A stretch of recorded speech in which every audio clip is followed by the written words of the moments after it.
The dust had barely settled from the stagecoach wheels when Clara Whitmore's voice cut through the saloon like a knife, informing three cattlemen and the bartender exactly why their new territory laws were designed by fools and voted in by bigger fools. It was September 1876 in Deadwood, Dakota Territory, and the gold rush had brought every kind of person west, but few quite like Clara. She stood at the bar, travel-worn dress doing nothing to diminish the fire in her green eyes, auburn hair escaping its pins after the long journey from Cheyenne. The men stared at her with expressions ranging from shock to outrage, but Clara had stopped caring about such things somewhere between St. Louis and the Missouri River. "Miss, that ain't no way for a lady to talk," the bartender said, his mustache twitching with disapproval. "Then it's fortunate I'm a woman and not a lady," Clara replied, taking her whiskey in one smooth motion. "And if you had half the sense God gave a mule, you would see that allowing cattle drive straight through the creek beds where the town draws drinking water is going to kill someone by winter." One of the cattlemen stood up, his face red. "Who do you think you are, coming into our town and telling us our business? I'm the new schoolteacher, and I've got eyes in my head and a brain that works. That's apparently more than can be said for the territorial council." The saloon had gone quiet. Clara felt the familiar sinking in her stomach, the knowledge that she had done it again. Her sister's words from that morning in Cheyenne echoed in her mind. "You're 23 years old, Clara, and you've been let go from 4 teaching positions in 2 years. You're too outspoken for any man to tolerate and certainly too outspoken to keep employment. One day you'll learn to hold your tongue." But Clara could not hold her tongue, not when she saw injustice or stupidity or both combined. It was this quality that had gotten her dismissed from schools in Missouri, Kansas, and Wyoming. Deadwood was supposed to be different. A rough town full of rough people might have room for a woman who spoke her mind, except now she had been in town less than an hour and had already made enemies. "The lady makes a fair point." The voice came from the corner, slow and measured like honey dripping from a spoon. Clara turned to see a man unfold himself from a chair near the window. He was tall, with dark hair that touched his collar and eyes the color of a summer sky. He wore his gun low on his hip, and he moved with the easy confidence of someone who had nothing to prove. "The creek does run downstream from where you've been driving the cattle, Hawkins," the man continued, addressing the red-faced cattleman. "My own ranch hands have been complaining about the water quality for 2 weeks now." Hawkins sputtered. "Now see here, Mackenzie, just because you've got the biggest spread in the territory don't mean you can side with some uppity woman against your own kind." The man called Mackenzie smiled, and it was like watching the sun break through storm clouds. "My own kind. I wasn't aware I had anything in common with men who poison their neighbor's water out of laziness. As for the lady, seems to me she's the first person with the courage to say what needed saying." He crossed the saloon floor and extended his hand to Clara. "James Mackenzie. I run the Double M Ranch about 5 miles north of town, and you are Clara Whitmore." She took his hand, surprised by the calluses on his palm and the strength in his grip. "The apparently soon-to-be former schoolteacher. Why former? Because I've just alienated half the town council in my first hour. It's something of a talent of mine." James Mackenzie's smile widened. "Then Deadwood is lucky to have you. We've got plenty of people who keep their mouths shut when they shouldn't. Can I buy you dinner, Miss Whitmore? You look like you've had a long journey and the hotel dining room serves a decent steak." Clara hesitated. She had been warned about cowboys and gold miners, about the kind of men who came west to escape civilization. But there was something in James Mackenzie's eyes that spoke of honesty, and Clara had always trusted her instincts about people, even when those same instincts got her into trouble. "I suppose I need to eat," she said, "and I should probably stop antagonizing my future employers before I even see the schoolhouse." "Too late for that," James said cheerfully, offering his arm, "but don't worry. The school board chairman is my uncle, and he happens to agree about the cattle situation. He'll like you just fine." As they walked out of the saloon into the golden September afternoon, Clara felt the eyes of the entire room on her back. She had made a spectacle of herself again, but for once, it seemed like there might be someone who didn't mind. The hotel dining room was surprisingly civilized, with real tablecloths and a menu that offered more than beans and salt pork. James ordered for both of them while Clara tried to collect herself. She was acutely aware of how she must look, trail-dusty and wind-blown, sitting across from a man who clearly had wealth and standing in the community. "You're wondering why I'm helping you," James said, as if reading her mind. The thought had crossed my mind. 2 reasons. First, you're right about the cattle and the creek. It's been a problem for months, but the big ranchers have more influence than the townspeople, so nothing's been done. Second, he paused, his blue eyes studying her face. I grew up with 3 sisters, and every one of them was told at some point that she talked too much or had too many opinions. My mother was the same way. She would stand in town meetings and argue with men twice her size about everything from school funding to railroad routes. My father loved her for it. Past tense? Clara asked softly. They both died 5 years ago, cholera outbreak. I came out here to start over and I built the ranch in their memory. My sisters are all back east, married to men who appreciate strong women. I always swore I would do the same if I ever found a woman who hadn't had the fire knocked out of her by society's expectations.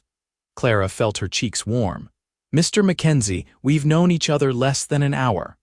I'm aware of that, Miss Whitmore. I'm not proposing marriage over dinner.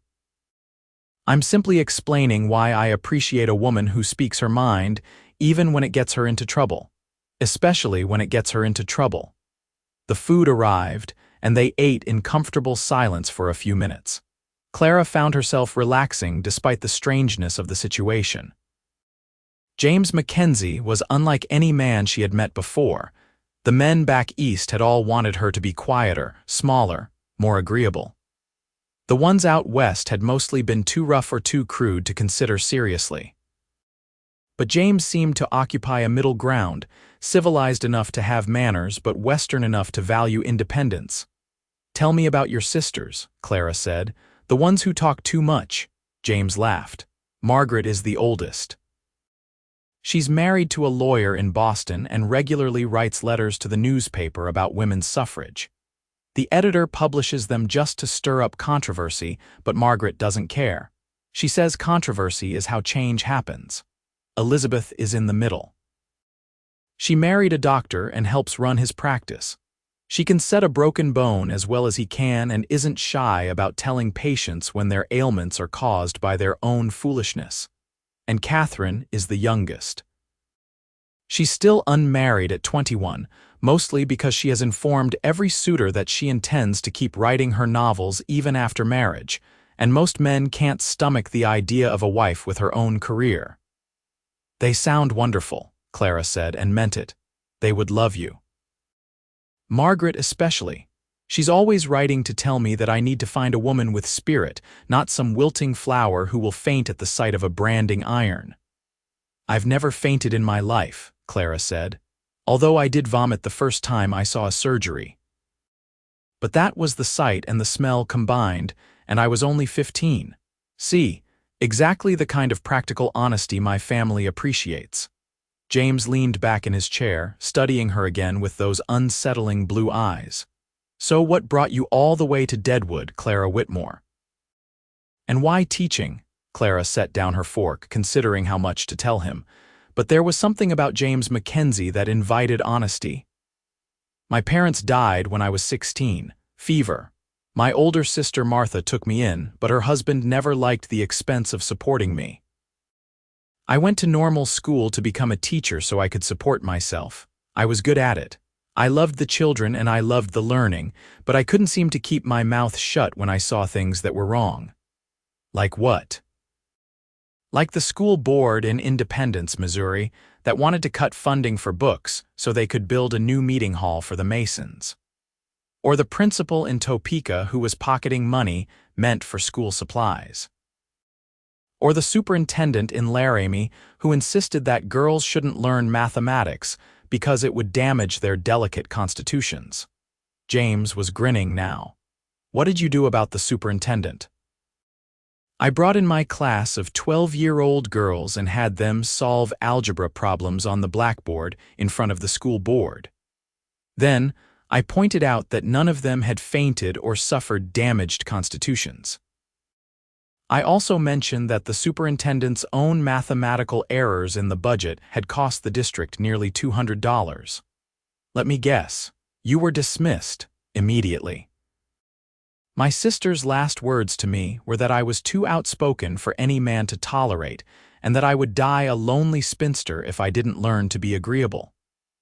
Clara felt the familiar sting of those words, even weeks later.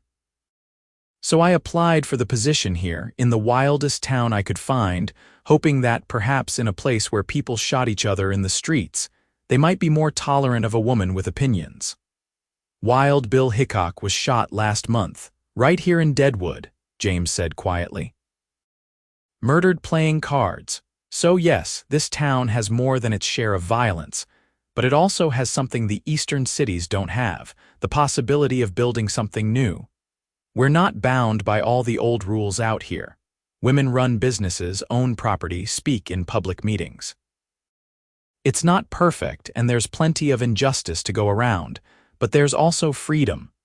Clara felt something loosen in her chest, a knot of tension she had been carrying for years. Do you really think the school board will still hire me after my performance this afternoon? I know they will.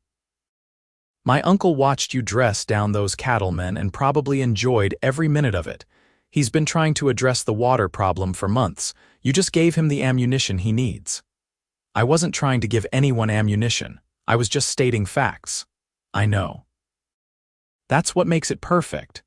James signaled for coffee. Tell me, Miss Whitmore, what are your thoughts on teaching children of miners and ranchers and gamblers all in the same classroom, because that's what you'll be facing here. Clara considered the question seriously. I think children are children, regardless of what their parents do for a living. They all deserve an education, and they all deserve to be treated with respect. If I can teach a banker's daughter and a prostitute's son in the same room without favoring one over the other, then I'll consider myself successful. Even the prostitute's son, especially the prostitute's son.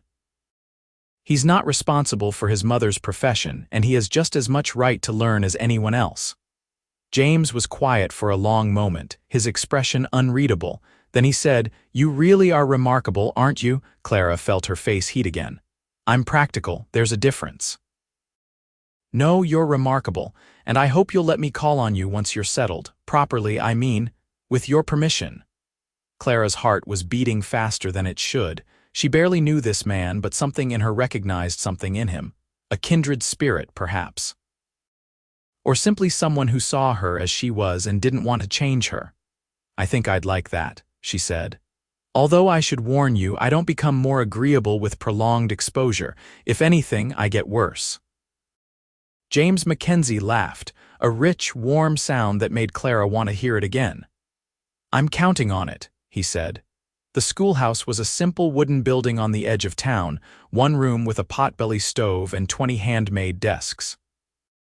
Clara arrived early on her first day, her stomach churning with familiar anxiety. She had smoothed her best dress, pinned her hair as severely as possible, and prepared herself to meet the families who would be entrusting their children to her care. By 8 o'clock, she had 23 students ranging in age from 6 to 15. They represented every strata of Deadwood society. Miners' children with patched clothes and hungry eyes, ranchers' sons and daughters who smelled of horses and hay, the offspring of shopkeepers and saloon owners, and even one small boy whose mother was, as Clara had predicted, a prostitute. She stood before them and felt the weight of their expectations. These children needed education desperately. Some of them would leave Deadwood for opportunities elsewhere. Some would stay and build lives here. All of them deserved the tools to make those choices. "My name is Miss Whitmore," she said. "I'm your new teacher. I come from Wyoming by way of Missouri, Kansas, and several other places that decided they didn't want me. I'm told I'm too outspoken, too opinionated, and too demanding. So I'm going to be honest with you right now about what I expect." 23 pairs of eyes stared at her. "I expect you to work hard. I expect you to ask questions when you don't understand something. I expect you to treat each other with respect, regardless of where you come from or who your parents are. And I expect you to think for yourselves. I'm not here to fill your heads with facts and send you on your way. I'm here to teach you how to learn, how to question, and how to make your own decisions about the world." A hand went up in the back. A girl of about 13 with intelligent eyes and a skeptical expression. "Yes. My pa says women shouldn't be teaching children to question things. He says that's how you get troublemakers and rabble-rousers." Clara smiled. "What's your name?" "Sarah Hawkins, of course. The daughter of the cattleman from the saloon." Clara took a breath and chose her words carefully. "Sarah, your father is entitled to his opinion. But I would ask you this. If no one ever questioned anything, how would we ever make things better? If the founders of this country hadn't questioned British rule, we would still be a colony. If scientists didn't question the accepted wisdom, we would still think the earth was flat. Questioning isn't about being a troublemaker. It's about being thoughtful and engaged with the world around you." Sarah Hawkins considered this, then nodded slowly. "I suppose that makes sense. Good. Now let's start with arithmetic." The day passed in a blur of lessons and assessments.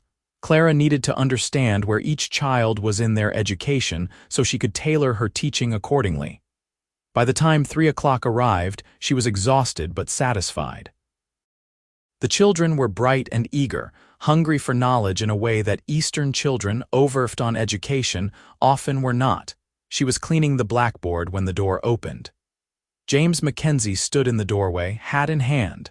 "How was your first day?" he asked. "Exhausting and wonderful." "How did you know I would still be here?"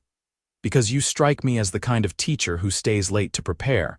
I thought you might like a ride home. I was in town anyway, picking up supplies." Clara hesitated, aware of propriety, then decided she was too tired to care. "I would appreciate that, thank you." James's wagon was well made and comfortable, the horses clearly well cared for. As they drove through the rutted streets of Deadwood, Clara found herself relaxing into the rhythm of the journey. "I met Sarah Hawkins today," she said. "She challenged me right away about teaching children to question authority. How did you handle it?" I told her questioning was different from rebelling, that thinking for yourself was a sign of intelligence, not insubordination.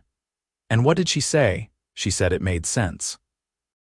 "I think I may have won her over," James smiled. "You're good at this." "At what?" "At seeing people clearly. At meeting them where they are and helping them see things differently without making them feel stupid or small. It's a rare gift." Clara looked out at the mountains rising in the distance, their peaks already dusted with early snow. "My sister would say I'm good at offending people and making them feel small. She would say I have no tact and no sense of when to keep silent." "Your sister sounds like she's afraid of her own shadow." "My sister is conventional and proper and everything a woman is supposed to be. She married well, keeps a good home, and never contradicts her husband in public. She's exactly what society wants. And are you jealous of her?" Clara thought about it honestly. "No, I pity her. She's spent her whole life trying to be small enough to fit into the space men allotted her. I can't imagine living that way." James pulled the wagon to a stop in front of the small boarding house where Clara had taken a room. He turned to face her, his expression serious. "Clara Whitmore, I'm going to be very forward with you because I think you appreciate honesty. I would like to court you properly. I would like to call on you, take you to dinner, introduce you to my friends and colleagues. I would like to get to know you better with the intention of determining whether we might suit each other for marriage. And before you say anything, I want you to know that I'm not looking for someone to be small or quiet or conventional. I'm looking for exactly what you are, a woman with fire and intelligence and the courage to speak her mind." Clara's heart was pounding so hard she was certain James could hear it. They had known each other for less than 2 days. This was madness. And yet. I was told I'm too outspoken for any man, she said, testing him, waiting for him to backpedal. James smiled, that wonderful warm smile that made her feel like she was standing in sunshine. I like a woman with fire, he said simply. Clara took a breath and made her decision. Then yes, Mr. Mackenzie, I would be honored to be courted by you. The autumn passed in a blur of teaching days and evening visits. James called on Clara 3 times a week, always proper, always respectful, but with a growing warmth that made Clara's breath catch. They talked about everything: politics and philosophy, ranching and education, their childhoods and their dreams for the future. James told her about building the Double M from nothing, about the hard years when drought nearly broke him, about the satisfaction of seeing his herd grow and his ranch prosper. Clara told him about her parents, who had been unconventional in their own way, encouraging their daughter to read and think and argue. She told him about the pain of losing them, about the difficult years living with her sister's disapproval. On a cold October evening, James took her to a barn dance at a neighboring ranch.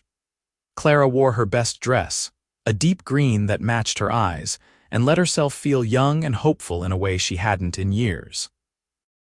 James was a good dancer, confident and sure, and Clara found herself laughing as they whirled through a Virginia reel. Other couples watched them, some with approval, some with the faint disapproval of people who thought Clara was too bold, too loud, too different. But for once, Clara didn't care. She was happy. During a break in the dancing, they stepped outside into the crisp night air. The stars above were brilliant, undimmed by city lights, and Clara could see her breath in the cold. "Are you warm enough?" James asked, immediately shrugging out of his jacket. "I'm fine, but thank you." Clara accepted the jacket anyway, wrapping it around her shoulders. It smelled like him, leather and horses and something else, something distinctly James. "Clara, I need to tell you something," James said. His voice was serious and Clara felt a flutter of nervousness. "What is it?" "I'm falling in love with you. I know it's fast and I know we're still learning about each other, but I need you to know how I feel. You're everything I've been looking for, everything I've been waiting for. And if you don't feel the same way, I need to know now before I fall any further." Clara looked up at him, at his honest face and his hopeful eyes, and felt her own heart answer.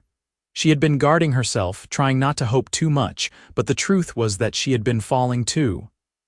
"I feel the same way," she said quietly. "It terrifies me, but I feel it too." James pulled her close, and Clara went willingly into his arms. He kissed her gently at first, then with growing passion, and Clara kissed him back with all the fire and intensity that she had always been told to suppress. When they finally pulled apart, both breathing hard, James rested his forehead against hers. "Marry me," he said. "I know it's soon, but marry me anyway. Marry me and build a life here with me.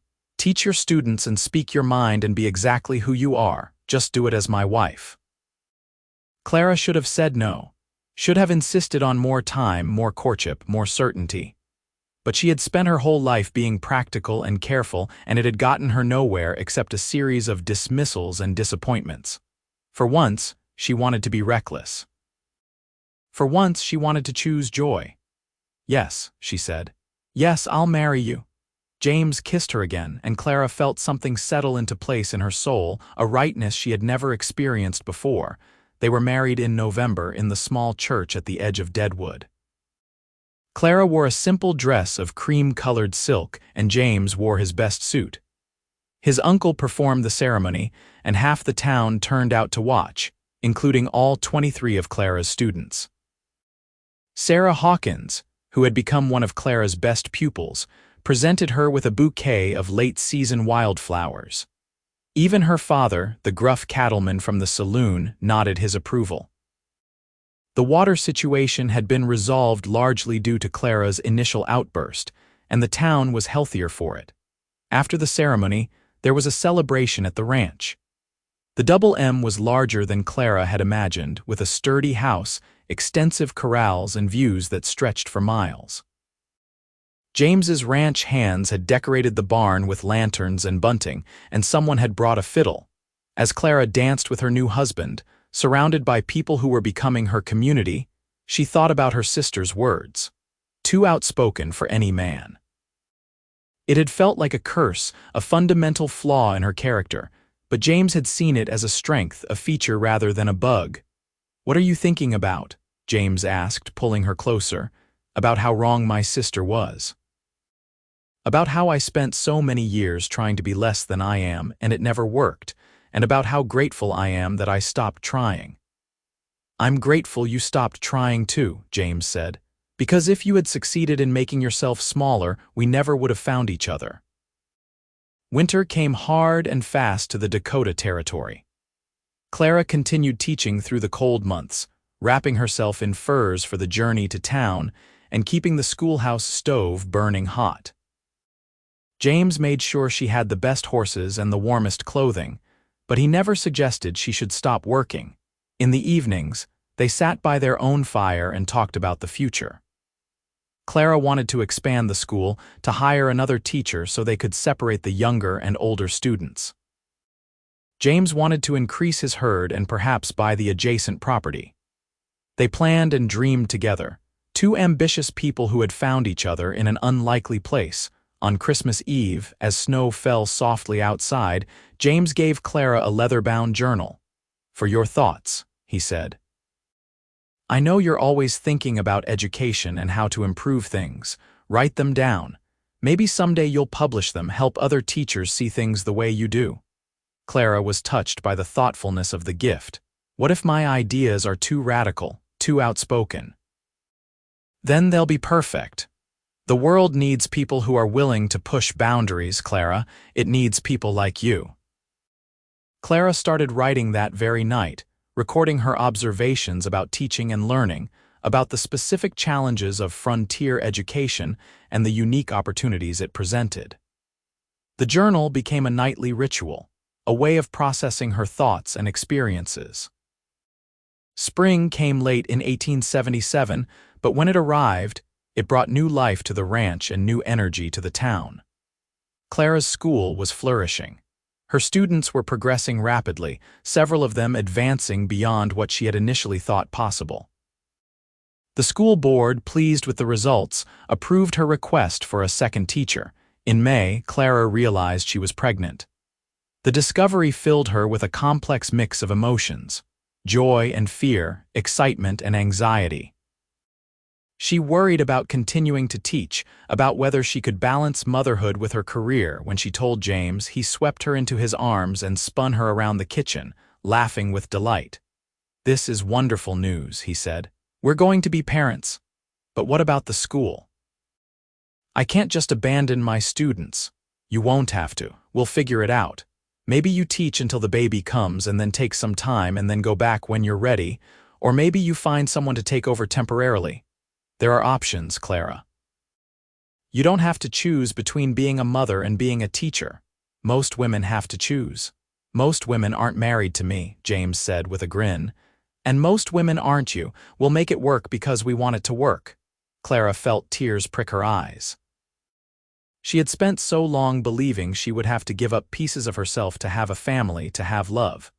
But James was showing her a different way, a partnership built on mutual respect and shared dreams. The second teacher, a young woman named Margaret Ross, arrived in June. Clara trained her carefully, passing on not just curriculum but philosophy. Margaret was quiet where Clara was outspoken, but she had the same passionate commitment to education and the same belief that all children deserved equal opportunity. By August, Clara was showing enough that the school board gently suggested she might want to take a leave of absence. She agreed, knowing it was practical but feeling a pang of loss nonetheless. Teaching had been her identity for so long, and giving it up, even temporarily, felt like losing a piece of herself. James seemed to sense her melancholy. On her last day of teaching, he arrived at the schoolhouse with flowers and a picnic basket. "I thought we could celebrate," he said. "Not the ending, but the transition. You're not leaving teaching forever, Clara. You're just pausing to bring a new life into the world, and that's worth celebrating." They rode out to a meadow on the ranch where wildflowers bloomed in riotous color and the mountains stood sentinel in the distance. As they ate and talked, Clara felt her sadness lift. James was right. This was not an ending but a new beginning. Their son was born in December, during a howling blizzard that trapped them at the ranch for 3 days. The midwife made it through just in time, and Clara labored through the night with James beside her, holding her hand and refusing to leave despite the midwife's scandalized protests. When the baby finally arrived, red-faced and squalling, James was the first to hold him, tears streaming down his face. "He's perfect," James said. "You're perfect, Clara, you're amazing." They named him Thomas after Clara's father. He was a demanding infant, colicky and loud, but Clara found herself fiercely, overwhelmingly in love with him in a way she hadn't anticipated. She understood now why women sometimes gave up everything for their children. The love was all-consuming. But James wouldn't let her disappear into motherhood entirely. He hired a woman from town to help with the housework and the baby, giving Clara time to rest and recover, and, eventually, to write. Her journal had grown into something more substantial, a manuscript about frontier education, about the unique challenges and opportunities of teaching in the West. "You should try to publish this," James said one evening, reading over her shoulder. "This is important work, Clara. Teachers all over the country could benefit from your insights. No publisher would take it seriously. I'm just a woman with opinions. You're a woman with experience and expertise. That's different, and you won't know unless you try." Clara sent her manuscript to 3 publishers in the East, expecting rejection. To her shock, 2 of them responded with interest. By the following spring, her book was in production, scheduled for publication in the fall of 1878. When Thomas was 6 months old, Clara started teaching again, part-time. She would go to the schoolhouse 3 days a week, while Margaret covered the other days. It was an unconventional arrangement, but it worked. Clara got to keep the work she loved while also being present for her son. The town had initially been skeptical of a mother teaching, but Clara's results spoke for themselves. Her students continued to excel, and other communities started inquiring about her methods. Clara found herself writing more, publishing articles in educational journals, becoming something of an expert on frontier pedagogy. Life settled into a rhythm. Teaching and writing and motherhood all woven together into a tapestry that felt full and rich. James's ranch prospered, and they bought the adjacent land he had dreamed of. Clara's book was published to modest but enthusiastic reviews, and she started work on a 2nd volume. On their 3rd anniversary, James took Clara back to the barn where they had celebrated their wedding. It had been decorated again, this time just for the 2 of them, with candles and flowers and a table set for 2. 3 years, James said, pouring wine. 3 years of marriage to the most remarkable woman I've ever known. Do you have any regrets? Clara thought about it honestly. Not a single one. My life is nothing like I imagined it would be, but it's better. I have work that matters, a child I love, and a husband who sees me as I am and loves me for it. How could I regret any of that? I was worried early on that you might feel stifled. That ranch life might be too small for someone with your ambitions. The ranch isn't my whole life. That's the difference. I'm not trapped here. I have teaching and writing and causes I care about. You've never asked me to give up the parts of myself that make me who I am. That's why this works. James reached across the table and took her hand. I love you, Clara Mackenzie. Your fire and your passion and your unwillingness to settle, you've made me a better man and a happier one. I love you too, Clara said, and meant it with every fiber of her being. Their daughter was born 2 years later, in the spring of 1880. They named her Margaret, after James's oldest sister. She was an easier baby than Thomas had been, content to observe the world with wide, curious eyes. Clara took only a month off from teaching this time, comfortable in the rhythms of balancing work and family. Thomas, now a rambunctious 4-year-old, was fascinated by his baby sister. He would sit beside her cradle and tell her elaborate stories, making Clara and James laugh with his inventiveness. He's going to be a writer, James predicted. Look at that imagination. Or a confidence man, Clara said dryly. He's very convincing when he wants something. But she was proud of her son, of his intelligence and creativity. She was determined that both her children would grow up knowing they could be anything, do anything, regardless of what society said about their station or their gender. Clara's second book was published that fall, and this time it made more of a splash. Educators across the country were grappling with the challenges of teaching in rapidly expanding Western towns, and Clara's practical, innovative approaches resonated. She started receiving invitations to speak at educational conferences, to consult with school districts, to train other teachers. James encouraged her to accept some of the invitations, even when it meant traveling away from home for a few days. He took over childcare duties with the help of the staff, proving himself just as capable with babies and toddlers as he was with cattle and horses. "You're a remarkable father," Clara told him after returning from a trip to Denver. "Not every man would be comfortable caring for his own children." "They're my children too," James said simply. "Why wouldn't I care for them?" It was that attitude, that fundamental respect and partnership that made their marriage work. They were equals in every way that mattered, each supporting the other's dreams and ambitions. The years flowed by in a cascade of moments both ordinary and extraordinary. Clara watched her students grow up and move on, saw some return to Deadwood with children of their own. Sarah Hawkins became a teacher herself, inspired by Clara's example.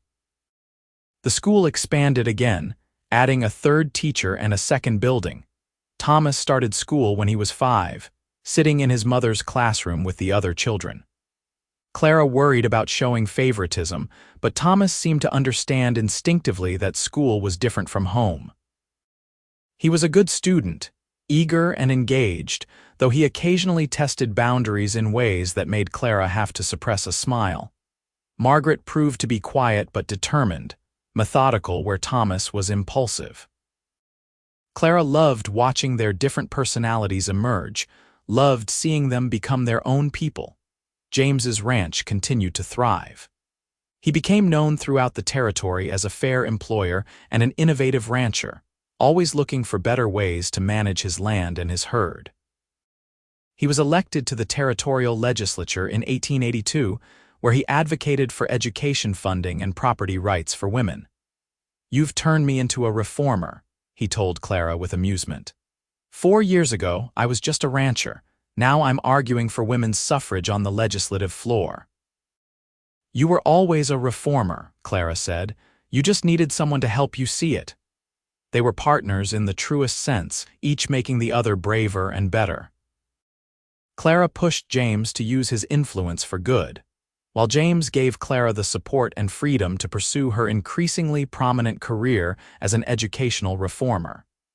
In 1884, Clara was invited to speak at a national education conference in Chicago.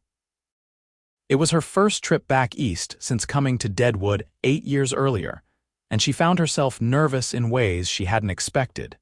James insisted on coming with her, bringing Thomas and Margaret along so it could be a family trip. They took the train across the plains, watching the landscape change from open grassland to farmland to industrial cities. Chicago was overwhelming after years in Deadwood.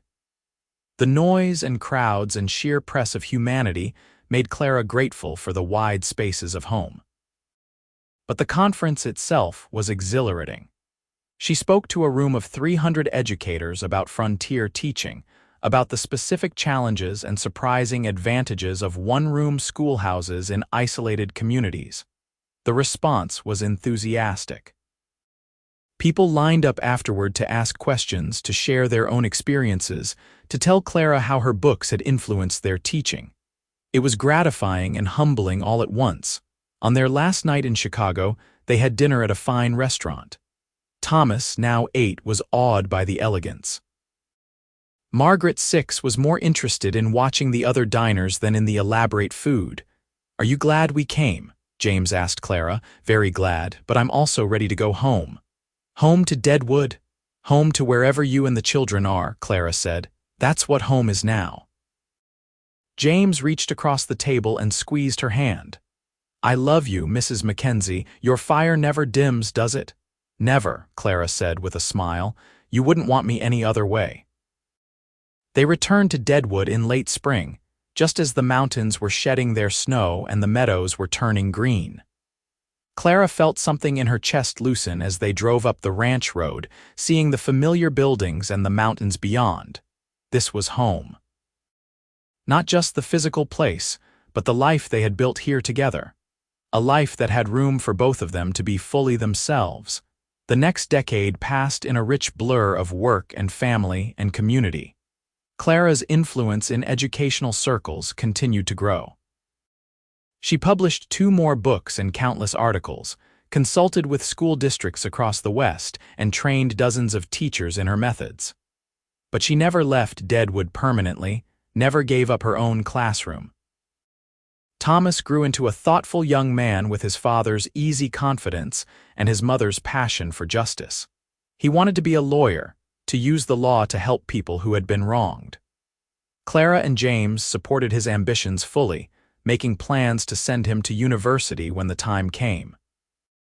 Margaret developed a fascination with medicine. She would spend hours watching the town doctor work, asking questions and learning anatomy from Clara's old schoolbooks. Clara encouraged her daughter's interests, even as she worried about the obstacles Margaret would face as a woman trying to enter medicine. "She'll face them the same way you faced yours," James said when Clara expressed her concerns. With fire and determination and the knowledge that her parents believe in her completely. In 1891, Clara turned 38 and James turned 42. They had been married for 14 years, and Clara sometimes marveled at how quickly the time had passed. They had built something real and lasting, a partnership, a family, a legacy. One evening, as they sat on the porch watching the sunset paint the mountains gold and purple, James turned to Clara with an expression she couldn't quite read. "You ever think about that first day in the saloon?" he asked. "When you told off the cattlemen and I fell halfway in love with you on the spot. Sometimes I think about how terrified I was and how certain I was that I had ruined everything before I even started. And instead, you found everything you needed." Clara leaned her head on his shoulder. "I found you, that's what I needed most, even though I didn't know it yet."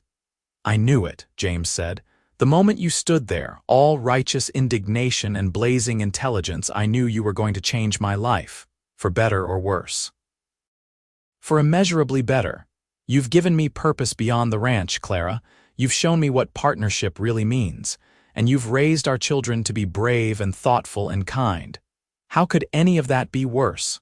Clara felt tears prick her eyes. After all these years, James could still move her with his words, with his unwavering support and love. "I was told I was too outspoken for any man," she said softly, echoing those words from so long ago. James pulled her closer. "And I told you I like a woman with fire. I meant it then and I mean it now. Your fire is what makes you extraordinary, Clara. It's what makes our life together extraordinary." They sat in comfortable silence as the sun dipped below the mountains and the first stars appeared. In the house behind them, they could hear Thomas and Margaret arguing good-naturedly about something. The ranch spread out before them, a testament to years of hard work and careful planning. Clara thought about the frightened, defensive woman she had been when she arrived in Deadwood, convinced that she would never find a place where she belonged. She had been prepared to settle for tolerance at best, to spend her life fighting to be heard and respected. Instead, she had found love. Real love, the kind that celebrated rather than diminished her. She had found work that mattered and a community that valued her contributions. She had raised children who would carry forward the lessons she and James had taught them about courage and compassion and speaking truth to power. "Thank you," she said to James, "for seeing me, for loving me as I am." "Thank you for being brave enough to be yourself," James replied, "for not letting anyone make you smaller. The world needs women like you, Clara, it always has." As darkness settled over the ranch and the stars brightened overhead, Clara felt a deep sense of contentment. Her life had not been easy, and she had faced her share of obstacles and opposition. But she had never compromised who she was, and in the end, that authenticity had brought her everything she needed. She was still outspoken. She still spoke her mind when she saw injustice or foolishness. She still made some people uncomfortable with her intelligence and her refusal to stay quiet. But she had also found her place, her purpose, and her partner. The fire that others had tried to extinguish had only burned brighter over the years, fueled by love and respect and the freedom to be fully herself. And that fire had lit the way not just for Clara, but for her students, her children, and everyone whose lives she touched. In the years that followed, Clara's legacy continued to grow. Her books became standard texts in teacher training programs across the country. The school in Deadwood, which she had helped build from a single room to a thriving institution, became a model for other frontier communities. Thomas went east to study law and returned to practice in Dakota, using his education to fight for the rights of those who could not fight for themselves. Margaret, despite the obstacles, gained admission to medical school and became one of the first female doctors in the territory. And through it all, Clara and James remained partners in the truest sense. They grew old together on the ranch, watching their grandchildren play in the same meadows where they had picnicked decades before. They supported each other through losses and celebrated each other's victories. They remained, always, two people who had recognized in each other a kindred spirit and had had the courage to build a life together. On their 30th anniversary, their children and grandchildren gathered at the ranch for a celebration. As Clara looked around at the faces of the people she loved, at the legacy she and James had created together, she felt overwhelmed with gratitude. Sarah Hawkins, now a respected educator herself, stood to give a toast. "I was one of Miss Whitmore's first students," she said. "I was raised to believe that women should be quiet and agreeable, that questioning authority was inappropriate. Miss Whitmore taught me something different. She taught me that intelligence and conviction are virtues, not flaws. She taught me to think for myself and to speak up when something is wrong. She changed my life, and she changed this community. So I want to raise a glass to Clara and James Mackenzie, who showed all of us what a true partnership looks like." Everyone raised their glasses, and Clara felt James squeeze her hand under the table. She looked at him, at the man who had seen her fire and loved it, and felt her heart swell with love. Later that evening, after the guests had gone home and the house had quieted, Clara and James walked out to their favorite spot overlooking the ranch. The sun was setting, painting the sky in shades of gold and crimson, and Clara thought about how far they had come from that first meeting in the saloon. "Do you remember what you said to me that first day?" Clara asked. "When I told you I was too outspoken." "I said I like a woman with fire," James replied, "and I meant every word." "That fire has gotten us into trouble over the years," Clara said with a smile. "Good trouble, the kind that matters." James pulled her close. "Clara Mackenzie, you have been the great adventure of my life. Every day with you has been a gift, even the difficult days, especially the difficult days. Those are the ones where we learned and grew together." As they stood there, wrapped in each other's arms and watching the sun sink below the mountains, Clara reflected on the journey that had brought them here. She had come to Deadwood expecting rejection, prepared for yet another disappointment. Instead, she had found acceptance, love, and a life beyond her wildest dreams. She had been told she was too much, too outspoken, too opinionated, too difficult. But James had seen those qualities differently. He had seen strength where others saw stubbornness, passion where others saw impropriety. He had loved her not despite her fire but because of it, and together they had built something remarkable. A marriage based on mutual respect and genuine partnership. A family that valued both tradition and progress. A community that had learned to see women not as ornaments or helpmates, but as full partners in building civilization. The fire that Clara had been told to extinguish had instead become a beacon, lighting the way for others who refused to be diminished. And James had been there every step of the way, not trying to control the flames but helping them burn brighter. As the stars emerged overhead and the night settled around them, Clara leaned into her husband's embrace and felt perfectly at peace. This was what love looked like, not the taming of wild spirits but the celebration of them, not the conforming to expectations but the courage to exceed them, not the dimming of fire but the sharing of its warmth. She had been too outspoken for any ordinary man. But James Mackenzie had never been ordinary, and together, they had created a life that was extraordinary in every way that mattered. Their love story was not one of smooth sailing and easy agreement. It was one of passion and partnership, of two strong people choosing each other every day and building a life that honored both of them. And in the end, that was everything. The fire that might have destroyed a lesser relationship had forged theirs into something unbreakable, something that would endure long after they were gone, carried forward by their children and their students and everyone whose lives they had touched. As they walked back to the house hand in hand, Clara looked up at the stars and silently thanked whoever or whatever had brought them together. She had been told she was too much, but James had shown her she was exactly enough, and that had made all the difference.